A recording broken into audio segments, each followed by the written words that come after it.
ప్రపంచంలోనే అత్యంత ఖరీదైన పుస్తకం బీహార్ రాజధాని పాట్నాలో జరుగుతున్న పుస్తక ప్రదర్శనలో కొలువుదీరింది. గాంధీ మైదానంలో నిర్వహిస్తున్న బుక్ ఫెయిర్లో ఏకంగా 15 కోట్ల రూపాయల విలువైన పుస్తకాన్ని ప్రదర్శనకు ఉంచారు. ప్రముఖ రచయిత రత్నేశ్వర్ రచించిన ఈ పుస్తకం పేరు మైన్, నా బ్రహ్మలోక ప్రయాణం. ప్రపంచవ్యాప్తంగా కేవలం 3 పుస్తకాలనే ఆయన ముద్రించారు. అయితే అంత ఖరీదైనప్పటికీ ఒకవేళ కొనుగోలు చేయడానికి వీల్లేదు. ఎందుకంటే ఈ బుక్స్ ను విక్రయించకూడదని నిర్ణయించుకున్నట్లు రచయిత రత్నేశ్వర్ తెలిపారు. ప్రస్తుతం బుక్ ఫెయిర్ లో ప్రదర్శించిన ఆ పుస్తకం వద్ద సందర్శకులు సెల్ఫీలు తీసుకుంటున్నారు.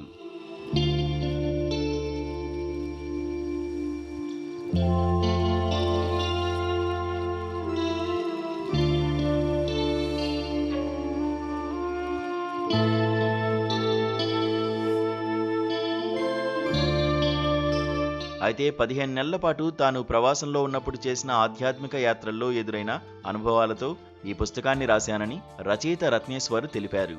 మన మూలాల్లోని జీవన సిద్ధాంతాన్ని ఇందులో ఆవిష్కరించానని వెల్లడించారు. ఈ పుస్తకం మైన్ అనేది తన వ్యక్తిగత ఆధ్యాత్మిక మేలుకొలుపు ఫలితమని రచయిత రత్నేశ్వర్ తెలిపారు. ఈ పుస్తకం అత్యున్నత జ్ఞానాన్ని అందిస్తుందని పేర్కొన్నారు. ఎంత ఖరీదైనదైనా ఈ పుస్తకాన్ని విలాస వస్తువుగా సృష్టించలేదని రత్నేశ్వర్ తెలిపారు. ఈ పుస్తకాలను ప్రజలు చూసేందుకు, చదివేందుకు వీలుగా కొన్ని కేంద్రాల్లో అందుబాటులో ఉంచుతామని వెల్లడించారు. ग्रंथ उदय है ये, और मैंने बताया अभी कि इस ग्रंथ में ज्ञान की परम अवस्था का आविष्कार है।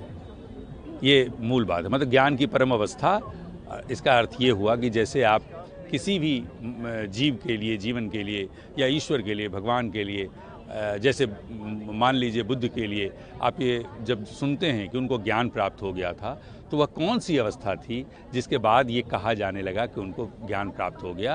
उस अवस्था के बारे में ये पहला ग्रंथ है संसार का जिसमें बताया गया है कि वह ज्ञान की परम अवस्था क्या है।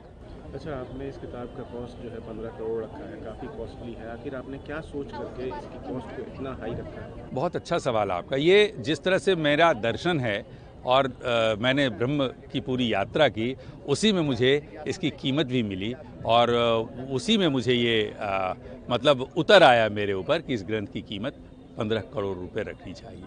नहीं तो हम इसका कुछ भी कीमत रख सकते थे, 50 करोड़ भी रख सकते थे, 100 करोड़ भी रख सकते थे, 15 करोड़ ही क्यों? ये मेरे द्वारा तय किया हुआ नहीं है, ये ब्रह्म के द्वारा तय किया हुआ है।